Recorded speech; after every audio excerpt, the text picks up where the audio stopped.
Hello students, आज की इस वीडियो में हम लोग जानेंगे 2025 के महत्वपूर्ण अति लघुत्तरीय प्रश्न जो आपके 2025 बोर्ड एग्जाम में पूछा जाएगा। और वह नागरिक शास्त्र यानी सिविक्स के प्रश्न होंगे। अगर आप नागरिक शास्त्र सब्जेक्ट लिए हैं तो आप चाहे कोई भी पोस्ट पाएंगे, डीएम, एसडीएम, पुलिस दरोगा, किसी भी पोस्ट पर आप जाएंगे, आपको यह सब्जेक्ट इतना काम आएगा और आपके अंदर इतना ज्ञान आ जाएगा और आप एक ऐसा अच्छा इंसान बनकर निकलेंगे, इसकी कोई कल्पना ही नहीं की जा सकती है। इसलिए जो नागरिक शास्त्र होता है यह बहुत ही महत्वपूर्ण सब्जेक्ट होता है जो आपके बोर्ड एग्जाम में काम आता है। और जो अति लघुत्तरीय प्रश्न होता है, प्रत्येक प्रश्न 2 नंबर का पूछा जाता है और 10 नंबर के 5 प्रश्न पूछे जाते हैं अति लघुत्तरीय प्रश्न, जिसको कितने शब्दों में, टोटल आपको 10 शब्दों में इसका आंसर देना होता है। 10 शब्द आप लिख देंगे तो आपको क्या होगा कि बोर्ड एग्ज़ाम में आपको 2 नंबर दे दिया जाएगा।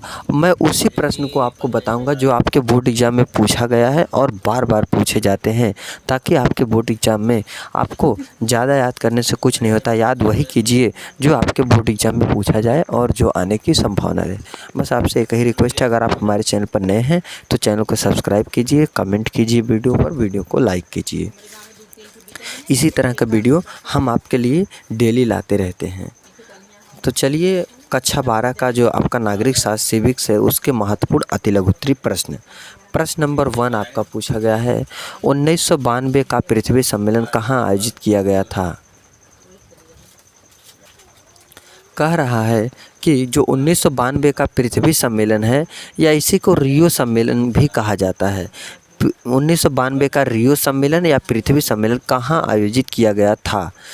तो और अथवा या तो इस तरह से पूछे या इस तरह से पूछे कि पृथ्वी सम्मेलन क्या है, पृथ्वी सम्मेलन क्या होता है, तो ऐसे पूछे।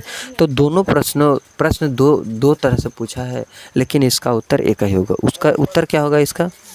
उत्तर इसका होगा 1992 का पृथ्वी सम्मेलन ब्राज़ील के रियो डी जेनेरियो में आयोजित किया गया। 1992 का जो पृथ्वी सम्मेलन था वह ब्राज़ील का एक शहर है रियो डी जेनेरियो में, वहाँ पर यह आयोजित किया गया था। पर्यावरण को विश्व राजनीति के प्रमुख मुद्दे में शामिल कराने वाले इस सम्मेलन में 170 देश, पर्यावरण जो हमारा पर्यावरण है उसको विश्व राजनीति का प्रमुख मुद्दा बनाने के लिए और उसमें शामिल करने के लिए इस सम्मेलन में कितने 170 देशों ने भाग लिया था और हजारों स्वयंसेवी संगठन तथा अनेक बहुराष्ट्रीय निगमों ने भाग लिया। बहुराष्ट्रीय निगम और 1000 स्वयंसेवी संगठन, मतलब जो भी बहुत सारे संगठन थे उन्हें सभी ने भाग लिया था। तो इसी को पृथ्वी सम्मेलन कहा जाता है। प्रश्न नंबर 1 आपका कंप्लीट हो गया। प्रश्न नंबर 2 है, साझी संपदा क्या है? साझी मतलब क्या होता है? देखिए, जहाँ पर साझेदारी हो, जहाँ पर बंटवारा हो। संपदा मतलब एक तरह से कोई, जैसे मान लीजिए संपदा मतलब एक तरह से क्या होता है, कोई भी, जैसे संपदा मतलब जैसे कोई भी स्थिति हो, कोई भी, जैसे साझी संपदा मतलब होता है जैसे परिवार में अलगाव होगा तो उसी को नाम दिया गया है साझी संपदा। क्या है यह साझी संपदा का अर्थ बताइए। साझी संपदा क्या है, या तो साझी संपदा का आप अर्थ बताइए। इसका उत्तर यह हो जाएगा कि साझी संपदा उन संसाधनों को कहा जाता है जिन पर एक का नहीं बल्कि पूरे समुदाय का अधिकार होता है। साझी संपदा किसे कहा जाता है? जिन पर एक का नहीं बल्कि सभी लोगों का अधिकार होता है, तो उसे हम साझी संपदा कहते हैं। संसाधन मतलब होता है जो प्राकृतिक जो संसाधन हमको मिले हैं, जैसे हम रोटी बेलते हैं, चौका बेलना संसाधन है, साइकिल से चलते हैं तो हमारे लिए संसाधन है। तो एक ऐसा समुदाय, एक ऐसा वस्तु जो जिस पर सबका अधिकार हो, वही क्या होता है? साझी संपदा होता है। संयुक्त, उदाहरण के लिए क्या है, संयुक्त परिवार का चूल्हा। मान लीजिए कि एक परिवार में 4 भाई हैं और चारों भाई एक में मिलकर रहते हैं, तो जो चूल्हा उनका है एक ही चूल्हा है, सबका साझा, उसमें वो भी खाना बना सकते हैं, वो भी बना।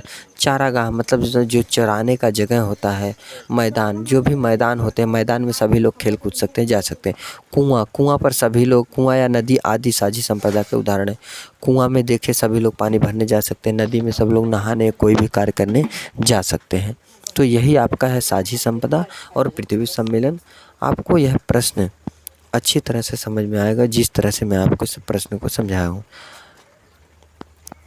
प्रश्न नंबर 1 और प्रश्न नंबर 2 दोनों कंप्लीट हो गए। 2 ही प्रश्न इसमें कराया हूँ और अगर आप कमेंट करेंगे तो आगे और भी प्रश्न कराया जाएगा। आज के लिए बस इतना ही। जय हिंद, जय भारत।